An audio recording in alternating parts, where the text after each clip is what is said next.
Saudações a todos, novamente eu sou o professor Vladimir, estou como tutor de Polo de Lavras da Mangabeira, certo? E na ocasião da minha aula eu não consegui gravar o vídeo, então por isso eu estou gravando esse vídeo posteriormente, mas estou utilizando a mesma metodologia da aula, tá certo? Vou fazer das questões 3 até a questão 10 da lista de exercícios do professor Ricardo. Na terceira questão ele pede para determinar, exibir a primeira determinação positiva e negativa de alguns arcos maiores que 360 graus. Então nessa letra A metodologia por mim feita em todos os itens é dobrar o denominador, ao invés de 4 eu coloco 8 aqui, realizar a divisão inteira e observar o resto. Lembre-se que dobrando o denominador você conta de volta em volta, já que uma volta no ciclo trigonométrico corresponde a 2π. Então, dobrar o denominador já conta uma volta completa. 25 por 8 dá 3, 3 vezes 8, 24, e 24 para chegar em 25 resta 1, certo? Isso já me possibilita achar a primeira determinação positiva, vai ser 1π sobre 4. Denominador que tem na questão. Primeira determinação negativa é a partir do resto verificar quanto falta para chegar no nosso quociente. Estando em 1 para chegar em 8 faltam 7. Então primeira determinação negativa vai ser menos 7π sobre 4. A lógica por trás da solução, para verificar se de fato a questão é verdade, é simples, tudo é por conta que o nosso dividendo aqui é igual ao produto do quociente com o divisor. 8 vezes 3 mais o resto, mais 1. Então, primeira determinação positiva ela é verificada por conta disso. Se tudo que você fizer de operação matemática aqui no primeiro membro você repetir no segundo, então essa igualdade ela prevalece. Se você dividir todo mundo aqui por 4 aqui no primeiro membro, no segundo você tem que dividir também. Eu não deixei espaço aqui, só um momento para poder apagar aqui esse sinal de igual. Se você multiplicar ambos os lados por π, acrescentar π aqui e do outro lado π para todo mundo também, a igualdade prevalece, essa igualdade aqui não é alterada. Então veja que no 8 cabem 2 4. De forma que aqui o primeiro membro eu vou deixar o arco que eu tenho na questão 25π sobre 4. E no segundo eu vou fazer só essa divisão. 8 dividido por 4 dá 2π. Coloquei o π já do lado aqui da resposta, vezes 3. O 1, π aqui eu não fiz nada com ele, então vou repetir a fração. 1π sobre 4. Essa igualdade aqui me conta a quantidade de voltas que esse arco aqui dá no círculo trigonométrico. Ele dá 3 voltas. E ele para exatamente no arco π sobre 4, ou seja, na primeira determinação positiva dele. O arco 25π sobre 4 é equivalente ao arco π sobre 4 da primeira determinação, certo? Para verificar a primeira determinação negativa, eu vejo quanto falta a esse arco aqui no sentido negativo do ciclo trigonométrico, no sentido horário, quanto falta desse arco aqui para chegar em mais uma volta, em mais 2π sobre 3, que é exatamente esse arco aqui, o arco 7π sobre 4 negativo, tá bom? Então, feita essa justificativa para a letra A, por que o método funciona, na letra B e nos outros itens, eu vou utilizar apenas o método, pegar o valor do numerador e dividir pelo dobro do denominador, no caso aqui da letra B, 6. No 13 cabem 2, 6. 2 vezes 6 dá 12. E 12 para chegar em 13 resta 1. Então, nosso arco, primeira determinação positiva dele vai ser 1π sobre 3. Esse 1 é dispensável, né? Eu colocando um π ali, mas você pode botar π sobre 3 somente. Do 1 para chegar no nosso divisor aqui faltam 5. Então, a primeira determinação negativa vai ser menos 5. Menos 5π sobre 3. Ok? Letra C, 49. Vou dividir pelo dobro do meu denominador por 12. 12 cabem em 49, cabem 4. 4 vezes 12, 48. 48 para chegar em 49 também resta 1. Eu tenho aqui primeira determinação positiva. Π sobre 6, que é o denominador aqui da letra C, o 6. Primeira determinação negativa, do 1 para chegar no 12 faltam 11. Então seria 11π negativos, né? Menos 11π sobre 6. Ok? Um detalhe aqui para a letra D é que ela nem sequer se dá uma volta, né? Porque no 11 não cabem 2 6. E lembrando que a volta no ciclo trigonométrico é 2π, né? Então, como não cabem 2, a primeira determinação positiva é ele mesmo. Mas o método também funcionaria, né? Se você dividir 11 pelo dobro do denominador, ou seja, ali por 12, né? Não dá para contar um 12 no 11. Então, contar 0 aqui, resta o próprio 11. A divisão é inteira. Então, 11 π sobre 6 é a minha primeira determinação positiva. E a primeira determinação negativa, bom, do 11 para chegar em 12, no nosso divisor falta 1. Então, menos 1 ou apenas menos π, o 1 é dispensável, sobre 6. Tá bom? Com esse método você consegue fazer todos os íntegros. Lembrando que para a situação dos valores negativos não muda em nada. Você continua a divisão e os sinais positivos para a primeira determinação positiva e negativo para a primeira determinação negativa. Vou aproveitar para explorar mais questões ainda, fazer a minha quarta questão, letra A da quarta questão. O PDF das soluções dessas questões utilizando esse método já foi disponível no grupo. Então, à medida que eu vou fazendo aqui,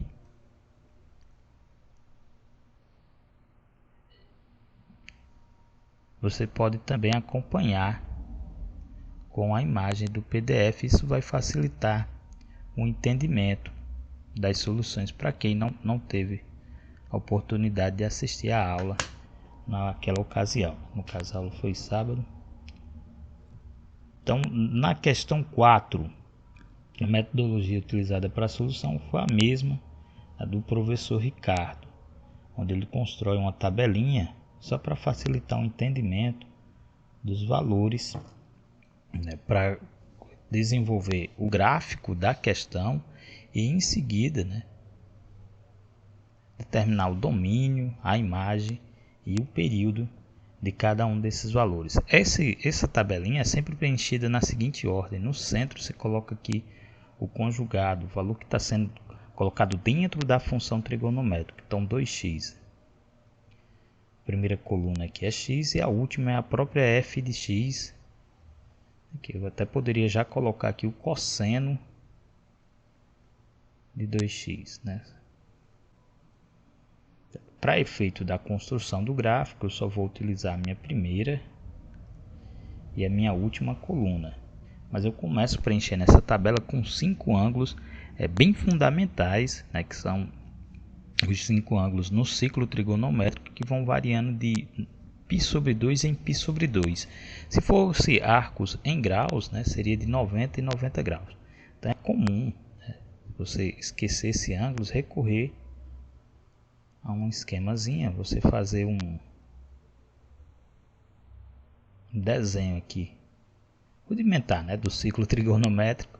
É isso aí, avançando aqui dos ângulos, ó, começando aqui da origem do zero, né, 0 mais 90 em radianos, π sobre 2, mais 90 em radiano, π sobre 2 mais π sobre 2 dá π, mais 90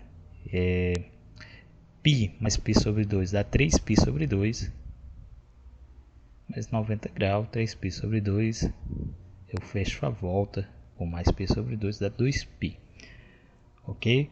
Feito esses ângulos, feito esse desenho, esses ângulos eles vêm para cá, na nossa tabela aqui no centro, né? Então 0, π sobre 2, π, 3π sobre 2 e 2π. Ok? Esses valores aqui, eles são bem elementares para cosseno, certo? Cosseno de 0, quando o ângulo aqui está 0, cosseno corresponde ao eixo horizontal, certo? O segmento aqui no eixo horizontal dentro do ciclo, cosseno de 0 é exatamente 1. E à medida que esse ângulo vai avançando, esse arco vai avançando, esse comprimento aqui, que é o comprimento do raio de 1, ele vai diminuindo, né? Ao ponto que quando chegar aqui em π sobre 2, ele vai ser 0. Olha só um exemplo aqui que preparei no GeoGebra para entendimento aqui dos valores do cosseno. Então, olhando só para o segmento vermelho, ele é o cosseno. Quando eu me aproximo aqui do ângulo, quando o ângulo é 0, aqui bem próximo, veja aqui, ó, o cosseno aqui está próximo do ângulo de 0. Ó, o valor que ele assume aqui é 1. Ó. E à medida que o ângulo vai se aproximando de 90 graus, eu vou subindo no ponto aqui. Aqui é o ângulo, ele está variando. Vai chegar lá no arco de π sobre 2, o que é que acontece no segmento vermelho? Ele está diminuindo. Aí ele vai para 0. Se o arco for aumentando em direção aqui a 180 graus, ou o arco de π, ele está indo em direção oposta, que é a minha origem. Eu já olho para esse valor aqui do segundo quadrante, então minha orientação fica negativa, ele está indo para o sentido de menos 1. Ó. Depois ele vai diminuir de novo, né, ficando cada vez menor, cortando aqui para 0, né? Eu coloquei aqui o valor negativo, mais 0, foi só um erro. E à medida que ele vai dando, fechando a volta, ele está aumentando novamente, até chegar em 1 de novo. Esses valores no ciclo trigonométrico, eles são fáceis de memorizar, por isso se utiliza esses 5 arcos sempre na hora de fazer o gráfico da função. Então, de novo, no 0 o cosseno é 1, em π sobre 2 ele é 0, em π menos 1, em 3π sobre 2 0 novamente, em 2π ele vai voltar ao valor de 1. À medida que você vai avançando aqui, esse segmento vai diminuindo.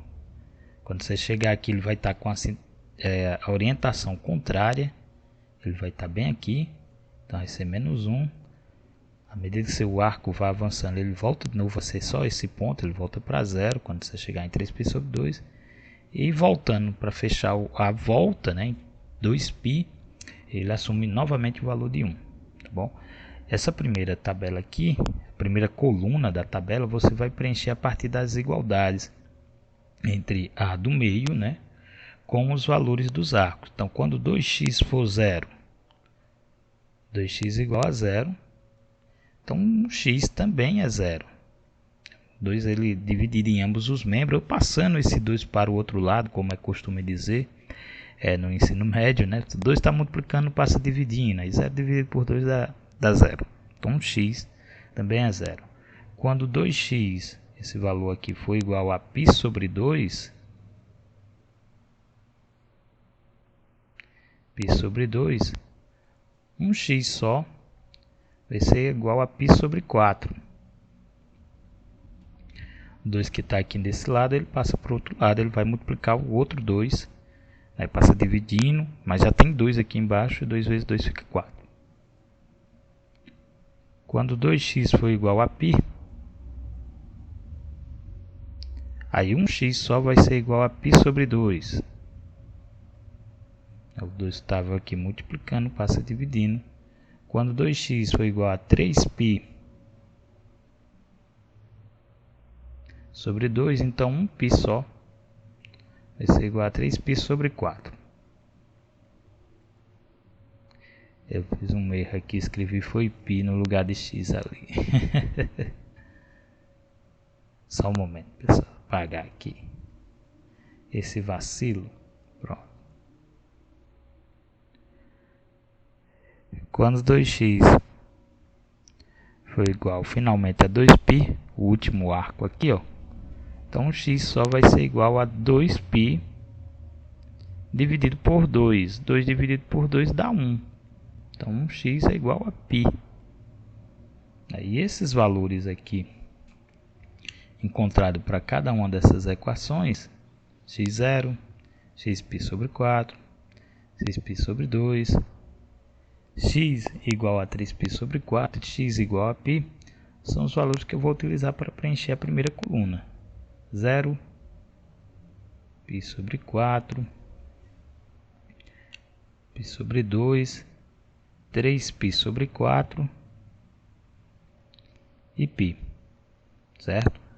Preenchida a minha tabela, eu já consigo fazer o esboço do meu ciclo, do meu gráfico, tá bom? Vamos fazer aqui dois eixos,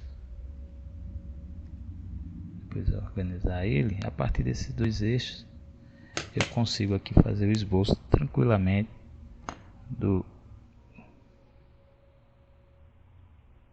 gráfico. Só um momentinho, deixar ele mais retinho aqui que dá certo.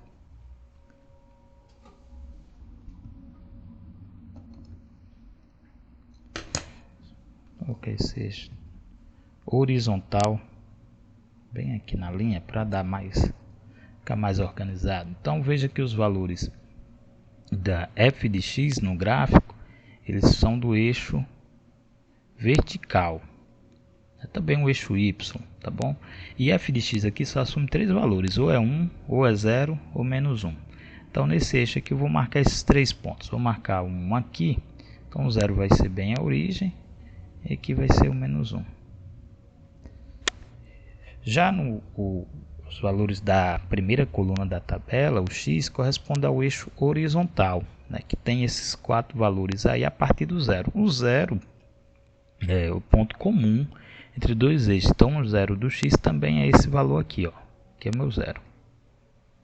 O próximo eu tenho π sobre 4, eu vou fazer essa medida aqui.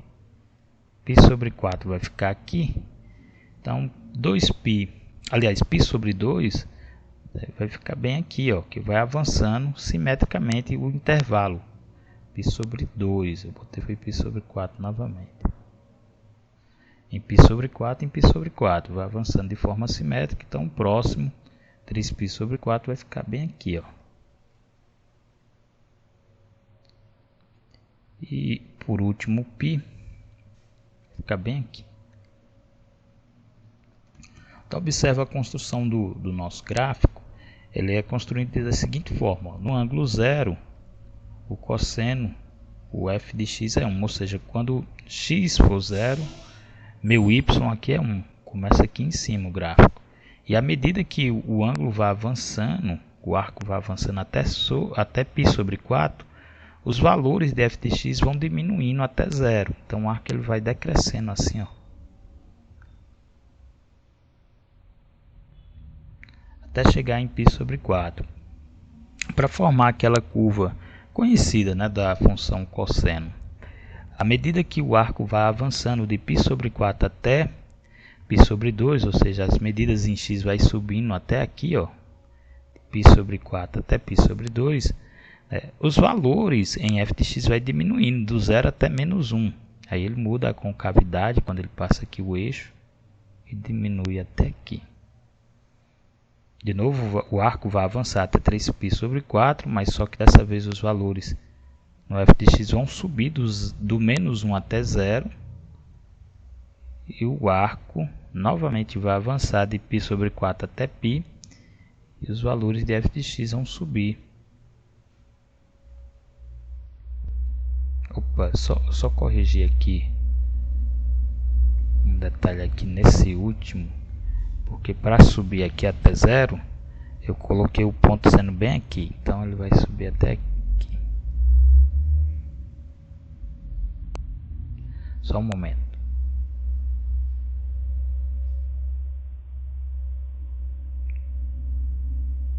Aqui para subir até aqui. Eita, ficou pior. É por conta da mesa digitalizadora. Mas agora sim, consegui chegar onde eu queria. É que eu vou subir até 1. Eu vou subir até 1 aqui. Bom, esse trecho aqui corresponde ao esboço de um período do nosso gráfico, né? As funções trigonométricas no geral, né, sem nenhuma restrição, as funções elas têm o seu domínio. Esse DDF representa domínio correspondente a todos os números reais. A imagem das funções da função trigonométrica depende de onde esse domínio ele está limitado no eixo. Depende de onde esse gráfico, né, eu falei domínio, ele fica limitado no eixo Y. Então, ó, veja que no máximo o meu gráfico aqui vai assumir 1 e no mínimo meu gráfico assume aqui menos 1. Então, a minha imagem, ela, nesse exemplo aqui, corresponde ao intervalo fechado em menos 1 até 1. Bom, do menor para o maior. E o período, porção do meu gráfico que vai ficar se repetindo aí, ele é o comprimento, né, dessa porção aí no eixo X. Ó, ele varia do 0 até π. Então, a subtração desse comprimento, π menos 0 dá π. Esse é o meu período. Tá bom? Eu preparei também aqui no GeoGebra, para a gente entender melhor o comportamento dessas funções, certo? Então veja que minha função, o cosseno de 2x, é esse pedaço aí, é essa função aí toda contínua, certo? Em verde, para ajudar a selecionar só um período, ó, esse retângulo aí corresponde ao período da minha função, um único período, tá bom? A função ela vai se repetindo igual esse retângulo no restante. Veja que ela é contínua, ela não falha para nenhum valor, por isso que o domínio é conjunto de todos os reais, os valores reais para o eixo de x. Só para a gente comparar, ó, a função cosseno de x, ela é um pouco mais esticada, ela tem um período maior, né?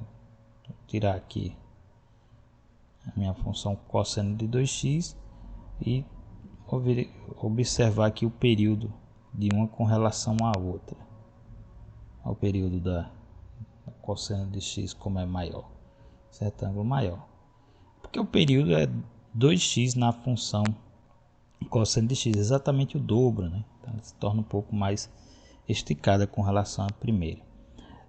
A gente na aula comentou que os valores que multiplica a função a função trigonométrica aqui fora, por exemplo, se eu colocasse um 2 aqui, faz com que aumente ou estique, né, uma maneira de se falar, estique o gráfico da função em duas vezes. Então, no lugar do intervalo aqui da imagem ser do menos 1 a 1, se eu colocasse um 2 aqui, a minha imagem iria variar do menos 2 até o 2, né? Só colocar aqui como experimento, só para verificar que de fato, ó, se você coloca um 2 ali, vou estar multiplicando, eu botei o 2 e esqueci de multiplicar.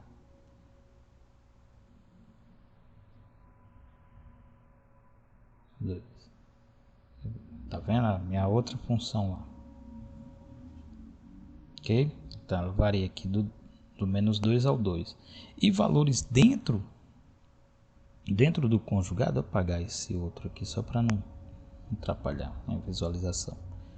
E valores aqui dentro do conjugado, eles fazem o trabalho de amplificar ou diminuir a as ondas aqui em x, certo? Aqui, ó, ao multiplicar por 2, ele foi diminuir a onda pela metade, né? Se eu multiplicar por 3, aí a onda vai ficar mais apertadinha ainda, porque ela vai ser diminuída pelo 1/3, ó, tá vendo?